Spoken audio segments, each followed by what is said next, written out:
This is a short video of my October 2023 Appalachian Trail backpacking trip from Clingmans Dome to Fontana Dam.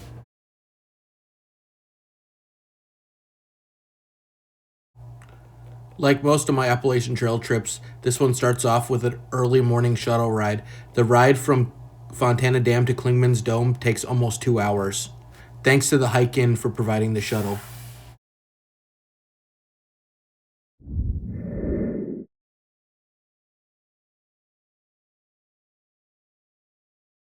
The shuttle dropped us off at Clingmans Dome, the highest point on the Appalachian Trail. From here, we would meander 30 plus miles down the spine of the Appalachian Trail to our final destination and back to my car at Fontana Dam. About to start the hike. A little cold and windy up here.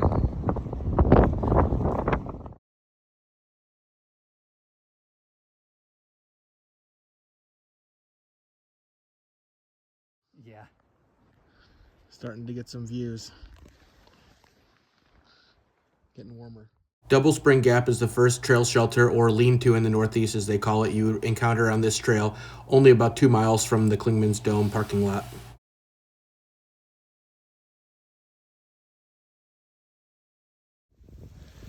Alright, we just climbed up to Seiler's Bald. Bit of a climb, pretty nice out, pretty sunny.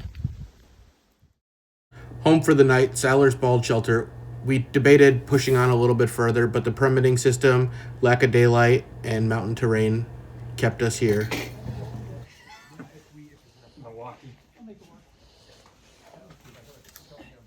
I ain't carrying that. That would break your 8-pack. A perfect night, not too crowded of a shelter on a temperate October evening in the Tennessee, North Carolina mountains.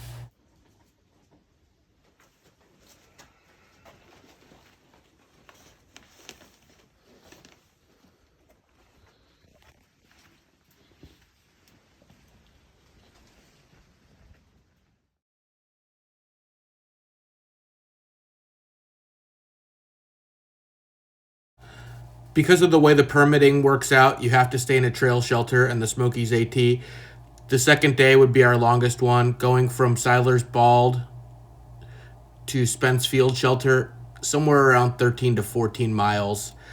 This would prove a little too much at the end of the day, and we really had to push it to get there.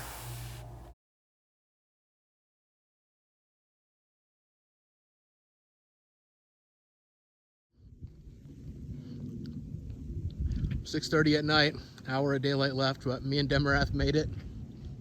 About 12 miles to Rocky Top.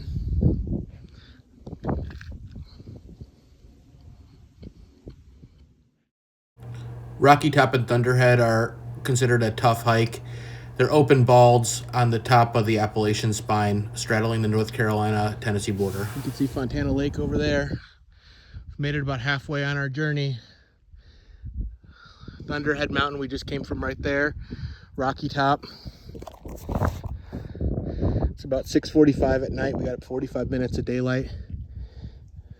Find a place to stay for the night. This has been a pretty epic adventure.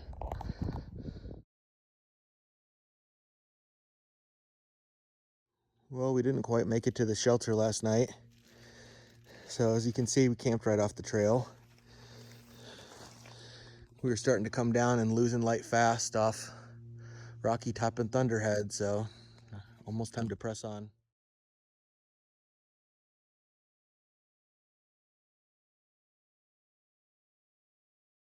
One thing I absolutely love is those deep blue skies in October in the Smoky Mountains.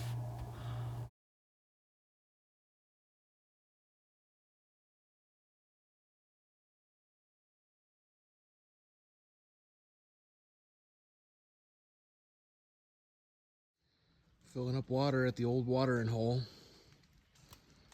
A rusty pipe coming out of the ground.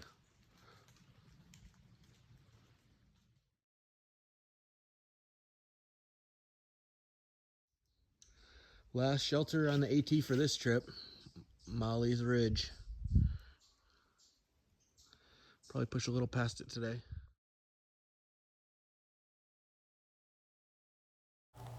Our last night was spent at Birch Spring Gap, the site of an old trail shelter, now known as Campsite 113.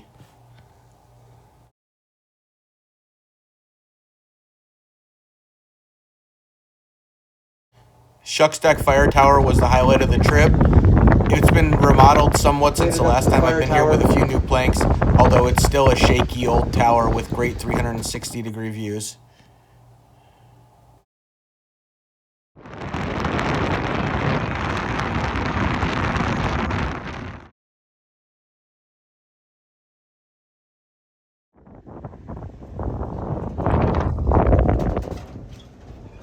Pretty cool tower. Hell of a slog though, huh? Yeah.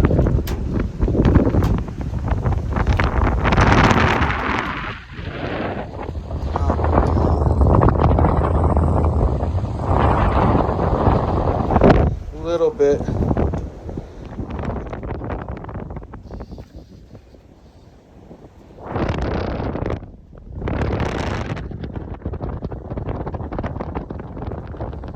And it is windy.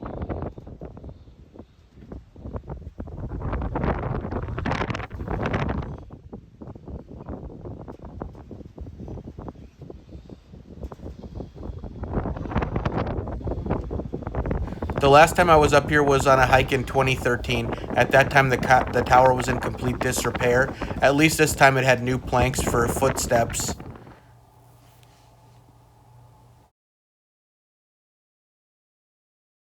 After descending the tower for the last time, we made the 3-mile trek back to the dam and finally back to our car. It was a good hike. Overall, the views on this section are not as good as Newfound Gap to Davenport Gap, but overall, a great hike. The tower is spectacular, and I highly recommend it, even if you just do it as a day hike. Thanks for watching. See you on the next one.